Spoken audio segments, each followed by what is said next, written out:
Hello good morning बच्चों, मैं विशाल शर्मा आपका फिजिक्स टीचर आपके लिए किस टॉपिक पर वीडियो लेके आया हूँ बेटा। आज मैं आपको पढ़ाऊंगा सॉलिड्स। सॉलिड्स बहुत इंपॉर्टेंट चैप्टर है बेटा। सॉलिड्स से पहली बात तो आप समझते क्या है, सॉलिड्स क्या होता है। सॉलिड्स आपको पता है बेटा, आपने 3 मैटर की स्टेट्स पढ़ी हैं, सॉलिड, लिक्विड एंड गैस। बचपन में पढ़ी है कि नहीं पढ़ी है? बिल्कुल पढ़ी है। सॉलिड्स में क्या होता है बेटा, very tightly closely spaced atoms होते हैं, है ना। और लिक्विड में थोड़े कम स्पेस्ड, कम टाइट। और गैसेस में क्या करते हैं, एटम्स मॉलिक्यूल्स रैंडम मोशन करते हैं, ठीक है ना। ये 3 स्टेट्स पढ़ी हैं। तो सॉलिड्स में जब टाइटली स्पेस्ड एटम्स होते हैं तो उसमें समझने वाली बात क्या है, ध्यान से देखेंगे बेटा। तो जैसे मान लो ये सॉलिड है आपके पास है, ठीक है। तो ये किससे मिलकर बना होगा बेटा, एटम्स होंगे यहाँ पे बहुत सारे। बिल्कुल सही बात है, यही पढ़ रखा है आपने? बिल्कुल पढ़ रखा है सर, कोई दिक्कत नहीं है, ठीक है, बहुत बढ़िया। चलो ये एटम्स बना दिए मैंने बहुत सारे, है ना। 3 ही लेयर बना देते हैं, है ना। इसी में ही समझ में आ जाएगा आपको। इसको हटा देते हैं और मान लीजिए ये आपका सॉलिड बन चुका है, ठीक है। टाइटली क्लोज स्पेस्ड एटम्स है, बिल्कुल है सर। एक्चुअली में जैसे आपको दिखाई दे रहे हैं, ये ऐसे नहीं होते। माइक्रोस्कोपिक लेवल पर बात करते हैं अगर हम, तो ये एटम कुछ इस तरीके से होते हैं बेटा। एक एटम होता है और वो दूसरे के साथ एक बॉन्ड से अटैच होता है, और वो बॉन्ड का बिहेवियर स्प्रिंग टाइप होता है। कैसा बिहेवियर होता है सर? स्प्रिंग टाइप, ठीक है ना। तो ये एटम दूसरे से अटैच है, ये एटम दूसरे से अटैच है वाया स्प्रिंग। ऊपर वाला भी स्प्रिंग से अटैच, ऊपर वाला भी स्प्रिंग, ऊपर भी एक स्प्रिंग, इधर भी एक स्प्रिंग, इधर भी स्प्रिंग सर, इधर भी स्प्रिंग, इधर फिर एटम, इधर स्प्रिंग, स्प्रिंग एटम। कुछ इस तरीके से स्ट्रक्चर होता है, ठीक है बेटा। अब समझो और बढ़िया बात।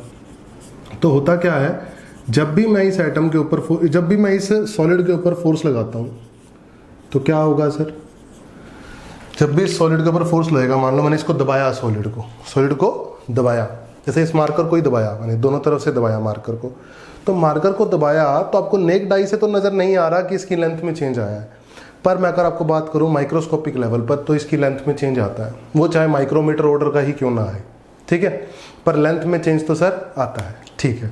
अब लेंथ में चेंज आता किस कारण से है वो समझाता हूँ मैं आपको। जैसे मान लो मैं इस तरफ का एक एटम, ये एक एटम, ये एक एटम, ये एक एटम है, इसको दबाऊँ तो ये सारे स्प्रिंग दबेंगे कि नहीं दबेंगे? बिल्कुल दबेंगे। तो जैसे ही दबेंगे तो स्प्रिंग में एक रीस्टोरिंग फोर्स जनरेट होगा। उस रीस्टोरिंग फोर्स जनरेट होने के कारण क्या होगा, ये जो एटम्स हैं वापस दूर जाएंगे। जैसे ही मैं डिफॉर्मिंग फोर्स हटाऊंगा वैसे ही ये एटम से करेंगे बेटा, दूर जाएंगे। बोलो क्लियर हो रहा है कि नहीं हो रहा है? बिल्कुल हो रहा है सर। तो जैसे ही एटम दूर जाएंगे, इस टाइप का क्या रहता है, इसमें स्ट्रक्चर रहता है कि जब हम डिफॉर्मिंग फोर्स लगाते हैं तो लेंथ के अंदर क्या आता है बेटा, एक डिफॉर्मेशन आता है ना। हमारे सॉलिड के अंदर क्या आता है, एक डिफॉर्मेशन आता है। और जैसे ही डिफॉर्मिंग फोर्स हटाते हैं वो डिफॉर्मेशन दोबारा किस में कन्वर्ट होता है, रिफॉर्मेशन में। अब एक हद होती है ये भी, है ना, कि हम कितना फोर्स लगाए जा रहे हैं।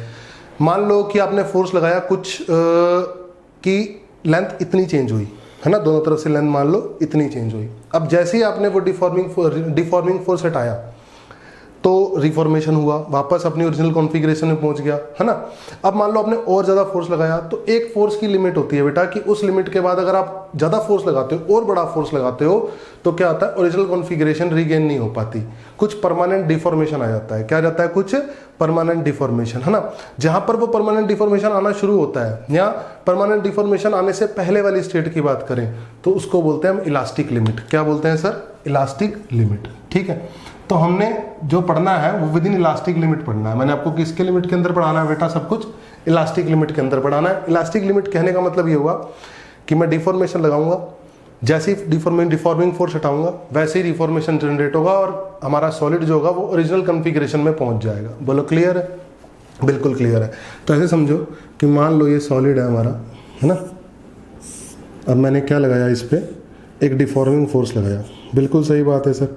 जैसे ही डिफॉर्मिंग फोर्स लगाया, एक क्या जनरेट हो गया बेटा, रिफॉर्मिंग फोर्स जनरेट हो गया कि नहीं हो गया? बिल्कुल जनरेट हो गया। तो स्ट्रेस कैसे डिफाइन किया गया है?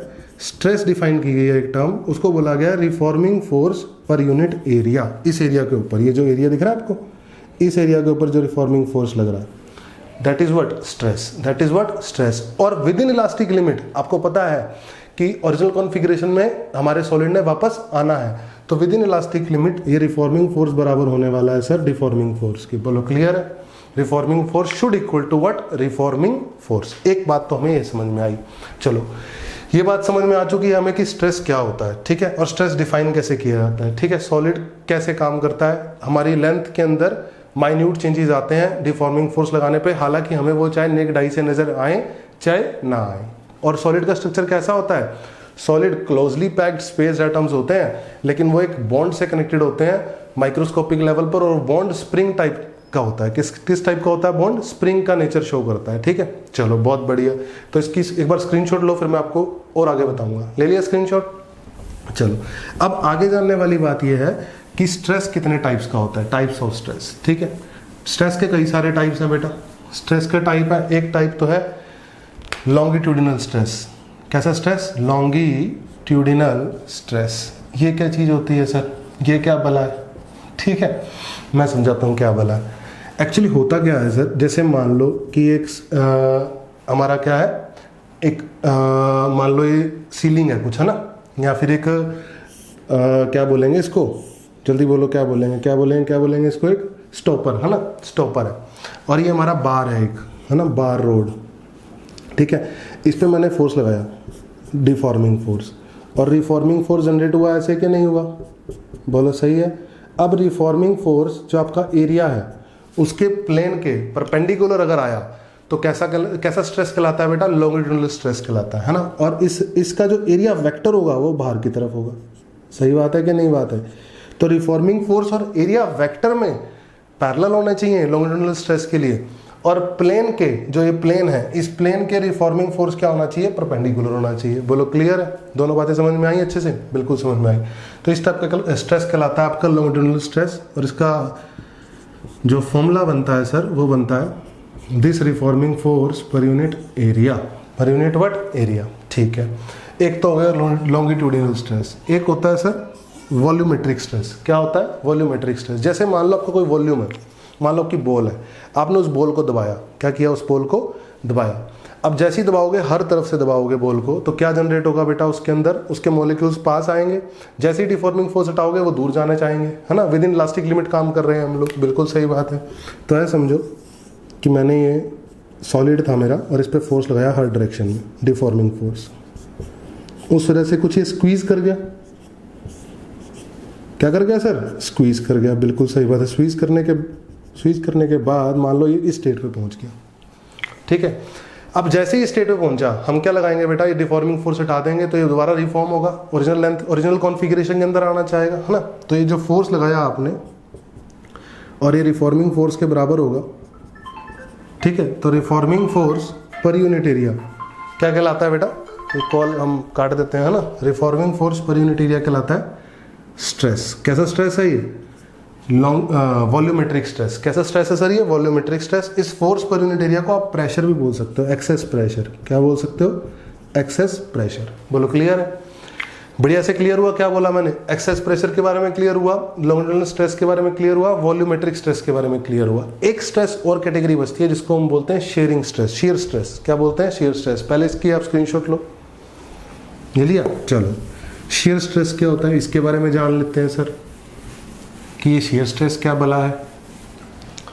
अब शियर स्ट्रेस में क्या होता है, जैसे मान लो कि आपका ये ग्राउंड के ऊपर एक ब्लॉक पड़ा है, ठीक है, और ये फिक्स है, यहाँ से क्या है ये फिक्स।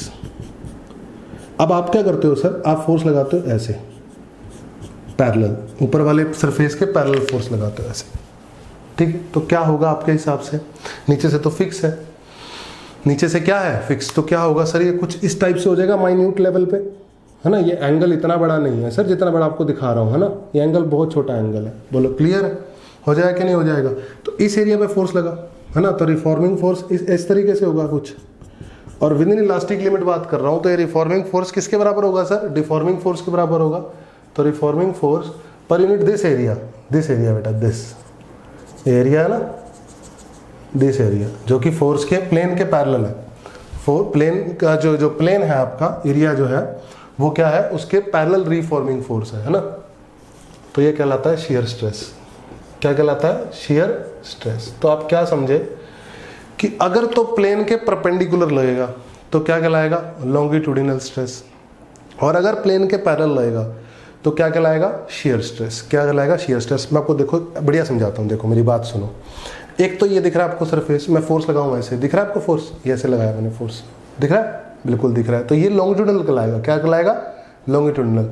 और एक मैं फोर्स लगाऊं ऐसे, देखो ऐसे, दिख रहा है आपको, ऐसे घुमाऊं इसको, ठीक है, ये शेयर कहलाएगा, क्या कहलाएगा, ये शेयर। या फिर ऐसे समझो कि इस वाले सरफेस के ऊपर ऐसे फोर्स लगाए, ऐसे ऐसे, ये क्या कहलाएगा, क्या कहलाएगा, ये शेयर। तो जब प्लेन के पैरेलल होगा तो कहलाएगा शेयर, और जब प्लेन के परपेंडिकुलर होगा तो क्या कहलाएगा बेटा, लॉन्गिट्यूडिनल।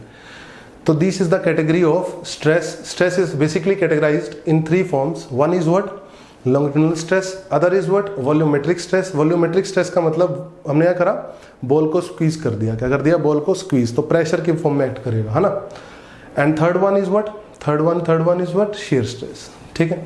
तो होप करता हूं कि आपको क्लासिफिकेशन ऑफ स्ट्रेस समझ में आया होगा, सॉलिड्स क्या होता है समझ में आया होगा। सॉलिड्स के अंदर जो एटम होते हैं वो बॉन्ड किससे अटैचेड होते हैं, बॉन्ड से अटैच्ड होते हैं, और वो बॉन्ड स्प्रिंग की तरह बिहेव करते हैं। ये सारी बातें हमको अच्छे से क्लियर होंगी। होप करता हूं आपके लिए वीडियो काफी बेनिफिशियल रही होगी, ठीक है। नेक्स्ट वीडियो में आपको कैलकुलेशन ऑफ स्ट्रेस के बारे में बताऊंगा, ठीक है। This is lecture 1, this is what, lecture 1। इसको लिख भी सकते हैं हम यहाँ पर कि दिस इज लेक्चर 1, है ना, छोटा सा लेक्चर, प्यारा सा lecture, lecture number 1 of solids, ठीक है। चलो बहुत बढ़िया, okay, take care, bye bye.